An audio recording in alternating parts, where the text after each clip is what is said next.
హనుమకొండ డీటీసీగా పనిచేస్తున్న పుప్పల శ్రీనివాస్ ఇంట్లో ఏసీబీ అధికారులు సోదాలు నిర్వహించారు. ఆదాయాన్ని మించి ఆస్తులున్నాయని ఆరోపణలున్నాయి. అదిగాక హైదరాబాద్, వరంగల్, కరీంనగర్, జగిత్యాలలోని శ్రీనివాస్ బంధువుల ఇళ్లలో కూడా సోదాలు చేస్తున్నారు. పక్కా సమాచారంతోనే ఏసీబీ అధికారులు సోదాలు నిర్వహిస్తున్నట్లు సమాచారం. 50 కోట్ల రూపాయలకు పైగా అక్రమాస్తులు ఉన్నట్లు ఏసీబీ గుర్తించింది.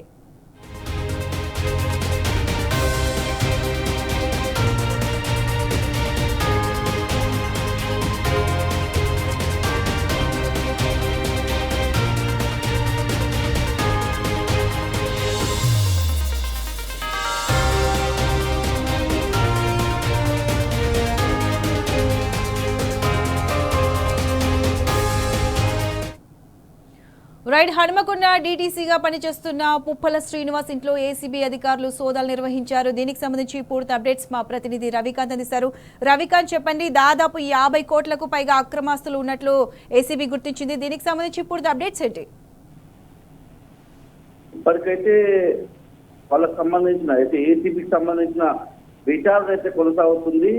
ఎవరైతే ట్రాన్స్పోర్ట్ శాఖ డిప్యూటీ కమిషనర్ గా ఉన్నటువంటి పుప్పాల శ్రీనివాస్ ఇంట్లో ఉదయం నుంచి సోదాలు కొనసాగుతున్న పరిస్థితి. సాయంత్రానికి కానీ విషయాలన్నీ కూడా బయటికి వెల్లడించలేమని చెప్పి మనతో కూడా ఏసీపీ డిఎస్పీగా ఉన్నటువంటి సాంబయ్య మనతో కూడా మాట్లాడిన పరిస్థితి మనం చూస్తా ఉన్నాము. పూర్తిగా ఇదంతా కూడా ఉదయం నుంచే సోదాలు అయితే కొనసాగుతున్న పరిస్థితి. ఒక వరంగల్లోనే కాదు, వరంగల్లో ఉన్నటువంటి పలువెల్పుల దగ్గర ఉండే పుప్పాల శ్రీనివాస్ వాళ్ళ ఇంట్లోనే కాకుండా ఇటు హైదరాబాద్, కరీంనగర్, జగిత్యాల సహా మరొక 8 ప్రాంతాల్లో కూడా 4 టీమ్స్ ద్వారా ఇదంతా ఏసీబీ సోదాలు జరుగుతున్నట్టుగా మనం చెప్తా ఉన్న పరిస్థితి. పూర్తిగా పుప్పాల శ్రీనివాస్ మీద గతంలో కూడా అనేక ఆరోపణలు వచ్చిన పరిస్థితుల్లో ఈ సోదాలు జరుగుతున్నట్టుగా మనం తెలుస్తా ఉంది. ఇప్పటికైతే డిఎస్పీ సాంబయ్య తెలిపిన ప్రకారం సోదాలు జరుగుతున్నాయి.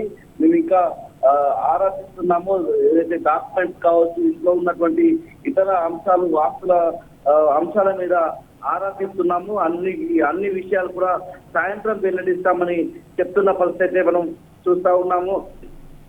డీటీసీ పుప్పాల శ్రీనివాస్ పైన అవినీతి ఆరోపణలు వస్తా ఉన్న నేపథ్యంలోనే ఈ దాడులు కొనసాగుతున్నట్టుగా మనం అర్థం చేసుకోవాలి. పూర్తిగా ఆధారాలను సేకరించడము, ఇంకా దర్యాప్తు అయితే లోతుగా చేస్తున్న పరిస్థితి అయితే మనం చూస్తా ఉన్నాము. డీటీసీ పుప్పాల శ్రీనివాస్ సంబంధించిన బంధువుల ఇళ్లలోనూ సోదాలు జరుగుతూ ఉన్నాయి. ఇప్పటికైతే మనకు ఉన్న సమాచారం ప్రకారం, వస్తున్నటువంటి అంశాల ప్రకారం, వస్తున్నటువంటి వదంతులు, వార్తల ప్రకారం 50 కోట్ల పైసలకు సంబంధించిన ఆస్తులను గుర్తించినట్లుగా కూడా మనకు తెలుస్తుంది. పూర్తిగా హైదరాబాద్, వరంగల్, కరీంనగర్, జగిత్యాలలో ఉన్నటువంటి పుప్పాల శ్రీనివాస్ ఇళ్లలో సోదాలు అయితే జరుగుతున్నాయి. పెద్ద ఎత్తున ఆస్తులు కూడా పెట్టారన్నటువంటి ఆరోపణలు కూడా పుప్పాల శ్రీనివాస్ పైన ఉన్నాయి. Right Ravikanth, thank you.